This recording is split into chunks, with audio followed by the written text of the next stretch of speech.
बात उस समय की है जब कौरवों और पांडवों के गुरु द्रोणाचार्य थे, जो सभी राजकुमारों को शिक्षा देते थे। एक दिन गुरु द्रोणाचार्य ने अपने सभी शिष्यों का परीक्षा लेने का मन बनाया और इसके लिए सभी पांडवों और कौरवों को अपने पास बुलाया और कहा कि कल आप सभी की मैं परीक्षा लूंगा और देखूंगा कि अब तक कौन क्या सीखा। इसके लिए सभी कल सुबह तैयार रहे। तो सभी ने आज्ञापूर्वक गुरु की आज्ञा मान ली। अगले दिन सुबह सभी राजकुमार गुरु द्रोणाचार्य के साथ बगीचे में एकत्रित हुए तो गुरु द्रोणाचार्य ने एक पेड़ की डाल पर मिट्टी की बनी एक चिड़िया रख दिया और फिर गुरु द्रोणाचार्य ने इशारा करते हुए कहा कि अब आप सभी राजकुमारों को एक एक करके इस चिड़िया की आंख में निशाना लगाना है और जो भी राजकुमार निशाना लगाने में सफल होगा उसे विजयी घोषित किया जाएगा। इसके बाद गुरु द्रोणाचार्य ने एक एक करके सभी राजकुमारों से पूछा कि आप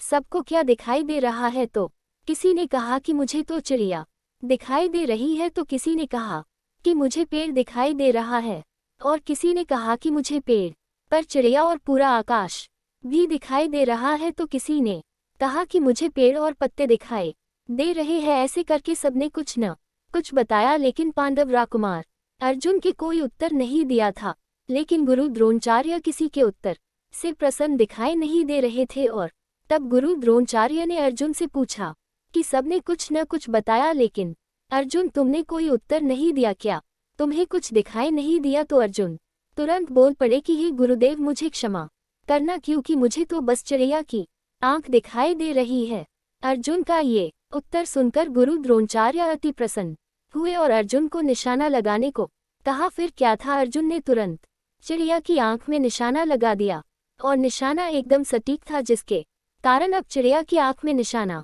लग चुका था। जिसके बाद गुरु द्रोणाचार्य प्रसन्न होकर अर्जुन को गले लगा लिया और विजयी घोषित किया और सभी राजकुमारों को समझाया कि हमने शुरू में ही कहा था कि चिड़िया की आंख में निशाना लगाना है तो सबको चिड़िया की आंख पर ही ध्यान देना चाहिए, लेकिन सबने अपना ध्यान कहीं और लगा लिया, इसलिए सभी अपने लक्ष्य से चूक गए। इसलिए सबको हमेशा अपने लक्ष्य पर ध्यान देना चाहिए, तभी आप विजयी होंगे। कहानी से शिक्षा तो देखा आपने किस प्रकार सभी राजकुमारों ने अपना ध्यान कहाँ लगा दिया, जिसके चलते वे अपने बताए गए लक्ष्य को भी ना पा सके। ऐसा हम सबके साथ होता है कि हम जानते हैं कि हमें क्या करना है या हमें अपनी जीवन में क्या हासिल करना है, लेकिन अपना ध्यान कभी भी अपने लक्ष्य पर केंद्रित नहीं कर पाते हैं, जिसके कारण हम अपने लक्ष्य को जानते हुए भी अक्सर भूल जाते हैं। जब भी हम कभी अपने जीवन में कोई काम करना जाते हैं या कर रहे होते हैं, अक्सर जिस काम